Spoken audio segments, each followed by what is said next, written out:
Mire, le voy a hacer una pregunta bien sencilla. Si ahorita mismo alguien le dice Ingrid Coronado, ¿qué es lo primero que se le viene a la cabeza? Estoy casi seguro de que muchos responderían sin pensarlo dos veces.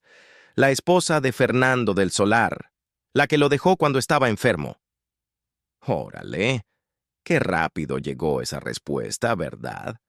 Como decía mi tía Chuchis, lo más peligroso no siempre es la mentira, sino esa historia que repetimos tantas veces hasta creer que siempre fue verdad. Hubo un tiempo en que Fernando e Ingrid parecían la pareja perfecta de la televisión mexicana. Daniel Bisognio llegó a decir que para el público no eran solamente dos conductores, eran el matrimonio que muchos soñaban tener. Y cuando esa imagen se rompió, millones de personas sintieron que no estaban viendo un divorcio cualquiera, sino una especie de traición personal. ¡Ay, caray! Cuando una historia toca las emociones, ya casi nadie se detiene a preguntar qué pasó realmente. Por eso hoy no le voy a pedir que tome partido por Ingrid ni por Fernando. Tampoco voy a intentar convencerlo de que uno fue el bueno y el otro el malo. Lo único que le propongo es algo mucho más interesante.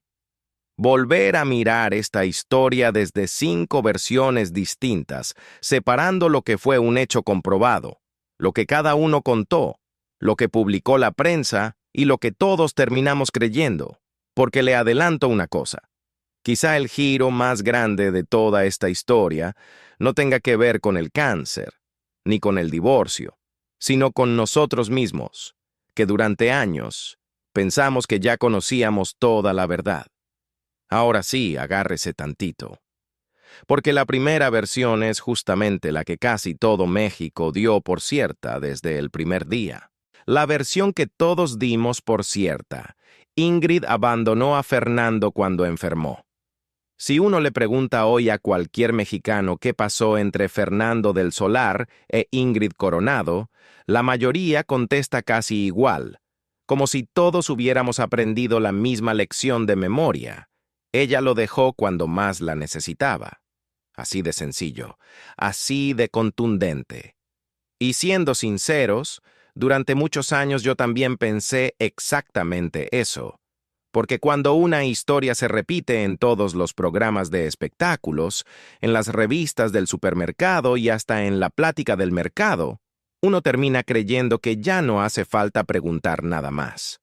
Como decía mi abuelo, cuando todo el pueblo cuenta el mismo chisme, cuidado, porque a veces el chisme ya viene bien maquilladito.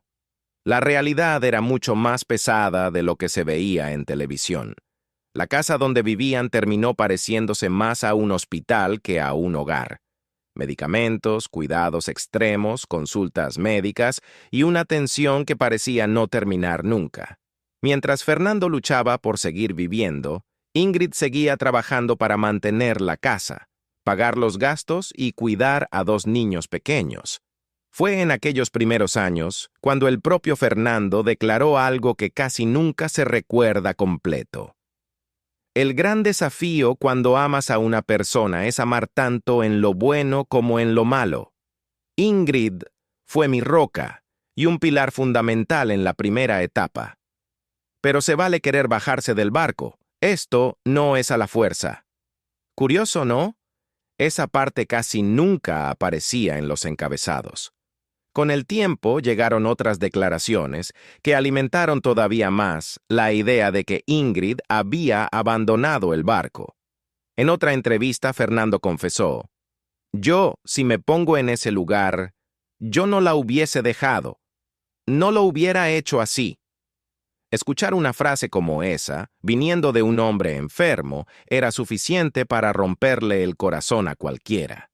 Cintia Rodríguez recordaría años después que verlo en aquella etapa era desgarrador, porque sentía que la vida se le estaba escapando de las manos, y uno entiende perfectamente esa emoción.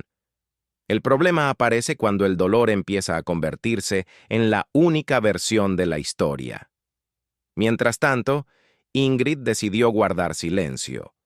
Mucha gente interpretó ese silencio como una confesión de culpa, pero años después explicó algo muy distinto.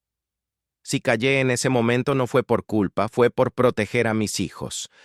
Crecí con la idea de que ponerle el pecho a las balas era una forma de amar, pero me equivoqué. También contó que pasó de ser una conductora querida a convertirse, de un día para otro, en una de las mujeres más odiadas del país.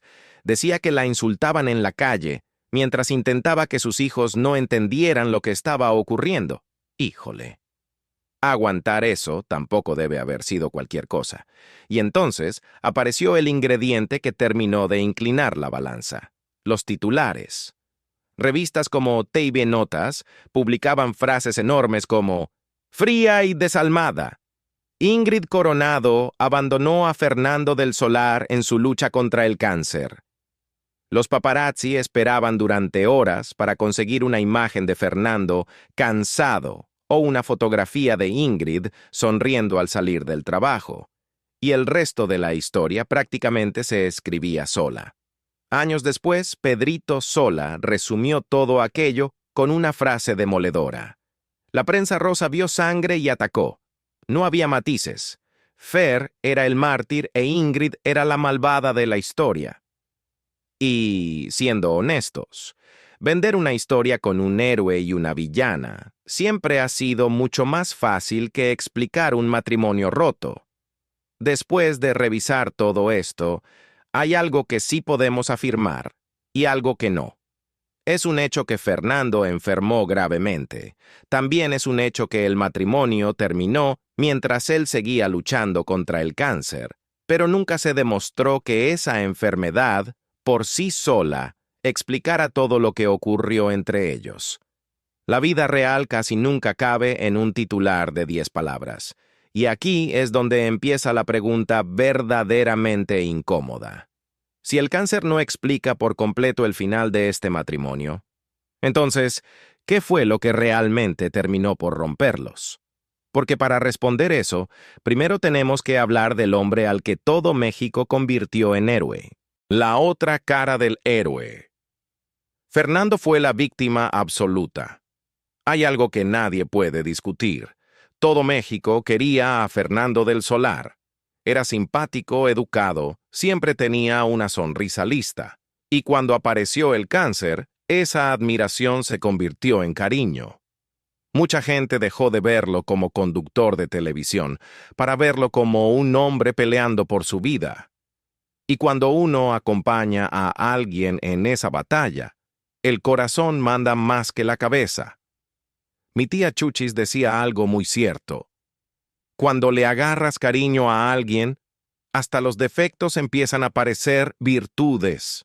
Pero querer mucho a una persona no significa conocer todo lo que pasaba cuando se apagaban las cámaras. Con los años, el propio Fernando hizo una confesión que pocas veces ocupa los titulares. Dijo: «Reconozco que en esa época me volví muy difícil. Estaba enojado con la vida, con la enfermedad. Me hacía la víctima constantemente y mis peleas con Ingrid eran del diario. Yo mismo busqué la manera de alejarla». Escuchar eso cambia un poco la perspectiva porque ya no habla la imagen del héroe. Habla un hombre reconociendo sus propias heridas. Varios amigos cercanos contaron algo parecido. Raúl Osorio recordaba que Fernando sufría muchísimo, no solo por el cuerpo, sino por el orgullo. Decía que muchos hombres, cuando se sienten derrotados, terminan alejando precisamente a quienes más los quieren. Y eso tiene sentido. La enfermedad, el dolor y los tratamientos pueden cambiar el carácter de cualquiera. No hace falta convertir eso en un juicio médico. Basta imaginar cómo reaccionaría cualquiera de nosotros viviendo años enteros entre hospitales y la incertidumbre de no saber qué pasará mañana. Por eso creo que aquí cometimos un error muy humano. Confundimos empatía con certeza. Como Fernando estaba sufriendo, dimos por hecho que todo lo que ocurría alrededor tenía un solo responsable. Y la vida casi nunca funciona así. En un matrimonio roto puede haber dolor de los dos lados, aunque uno de ellos sea el que más lástima nos provoque. Órale, Qué fácil es convertir a alguien en héroe cuando solo conocemos una parte de la película. No se trata de quitarle mérito a la lucha de Fernando ni de minimizar todo lo que enfrentó. Eso sería profundamente injusto. Se trata de aceptar que incluso las personas más admirables pueden equivocarse, desesperarse o decir cosas que después ven de otra manera. Y le voy a decir algo. Si cree que Fernando fue el único personaje al que todos idealizamos, espérese tantito, porque la siguiente parte habla de la mujer que durante años cargó con el papel de villana, y esa historia resulta mucho más complicada de lo que muchos imaginábamos. La mujer que todos juzgaron. Ingrid fue la gran villana. Hay un encabezado que resume perfectamente cómo todo México empezó a mirar a Ingrid. Decía, con letras enormes, fría y desalmada, Ingrid Coronado abandonó a Fernando del Solar en su lucha contra el cáncer. Y cuando uno veía esa portada junto a la foto de Fernando tan delgado, tan cansado, pues era muy fácil sacar conclusiones. Como diría mi tía Chuchis, después de un titular así, ya ni hacía falta leer la nota. La sentencia ya estaba dada antes de empezar el juicio. Durante años casi nadie se preguntó qué estaba viviendo ella.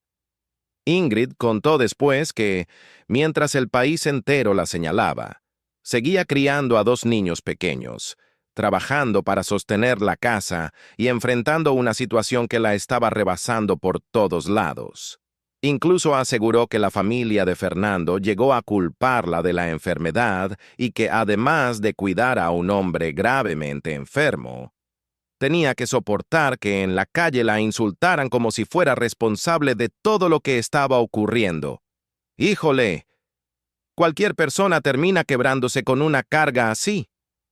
Pero el verdadero terremoto llegó años después, cuando se sentó frente a Jordi Rosado.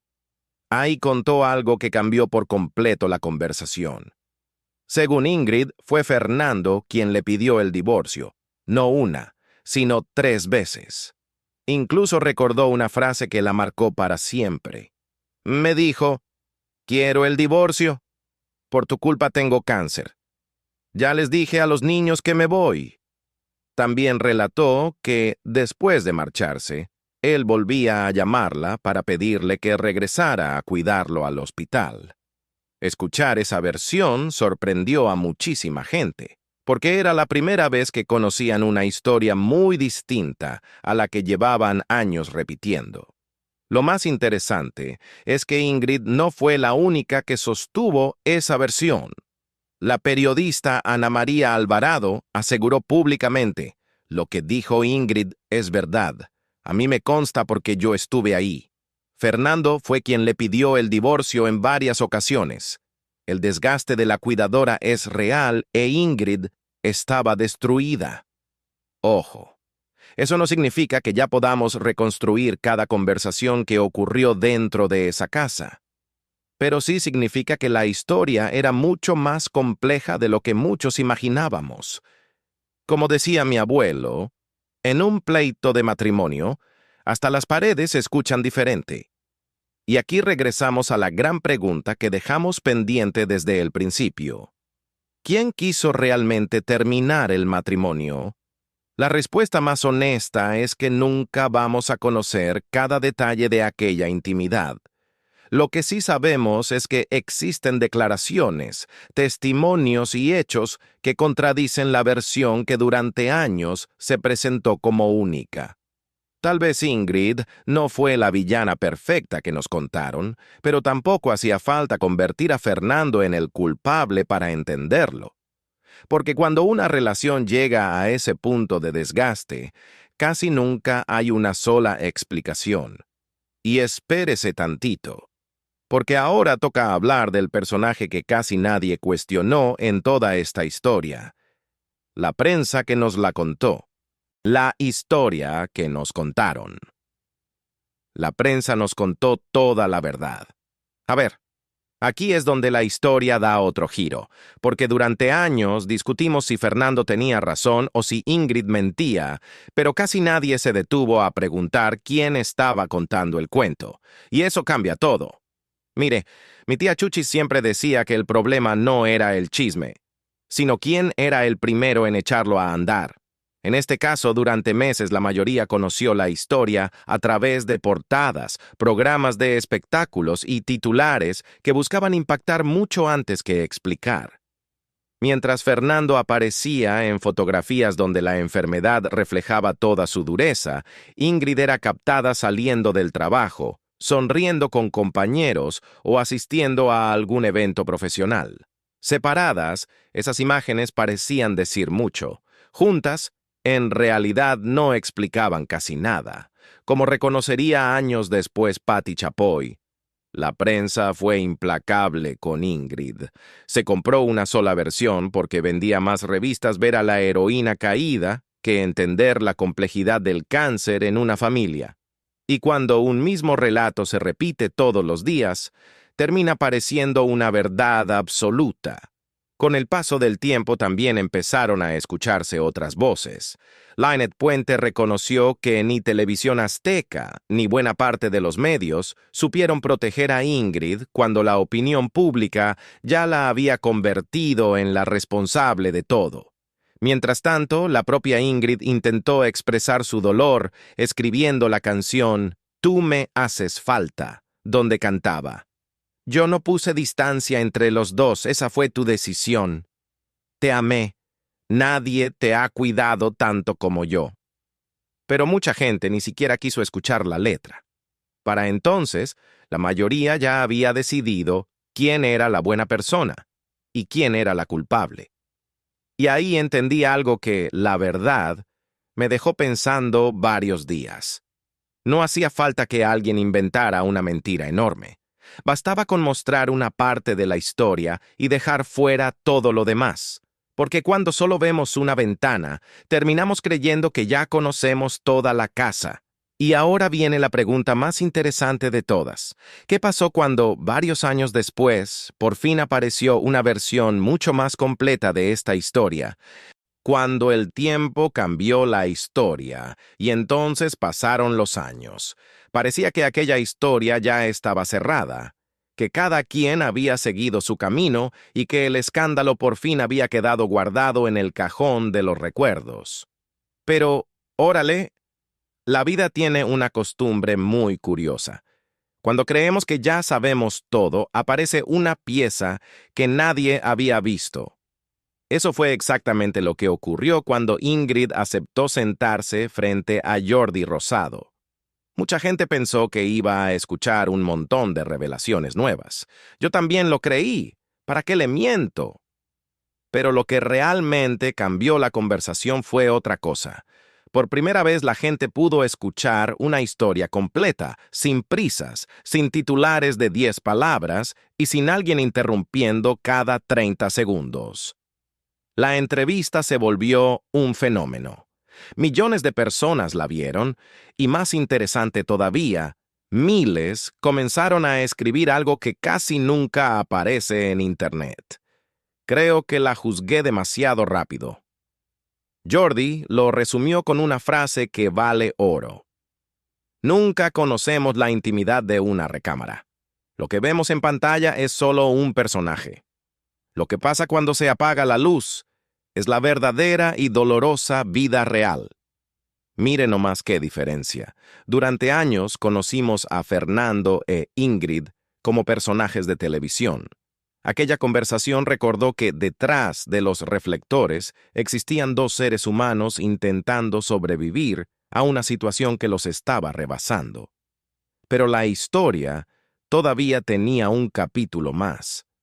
Tras la muerte de Fernando en 2022, apareció un nuevo conflicto, ahora relacionado con el patrimonio de sus hijos y el departamento de Cuernavaca donde vivía Ana Ferro.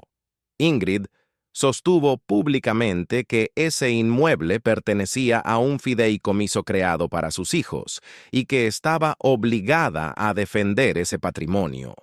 Ana respondió que actuaba conforme a los documentos que Fernando había dejado antes de morir. Más allá de quién tuviera la razón en cada trámite, aquella disputa dejó claro algo muy sencillo. Los problemas que habían empezado muchos años antes nunca desaparecieron del todo, simplemente cambiaron de escenario. Y aquí viene la pregunta que más vueltas me ha dado en la cabeza.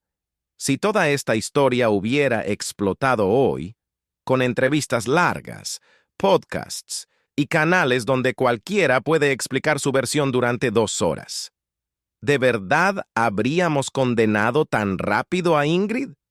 Yo creo que no. No porque ahora seamos perfectos, ni mucho menos. Mi tía Chuchis decía que el chisme nunca pasa de moda. Pero hoy, al menos, la mayoría desconfía un poquito más de los titulares fáciles. Tal vez la historia nunca cambió. Lo que cambió fue nuestra manera de escucharla. Y créame, eso nos lleva directo a la última reflexión de este viaje, la historia completa. Y ahora sí, después de darle tantas vueltas a esta historia, regresemos al principio. Empezamos preguntándonos si nos dijeron la verdad o si nos mintieron, pero fíjese bien, en el camino descubrimos algo mucho más incómodo. Aquella famosa idea de que Ingrid abandonó a Fernando cuando más la necesitaba no era tan simple como sonaba.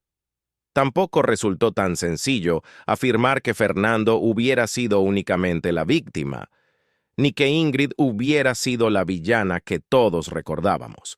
Y la prensa tampoco inventó una novela completa. Simplemente fue armando el rompecabezas con las piezas que más llamaban la atención.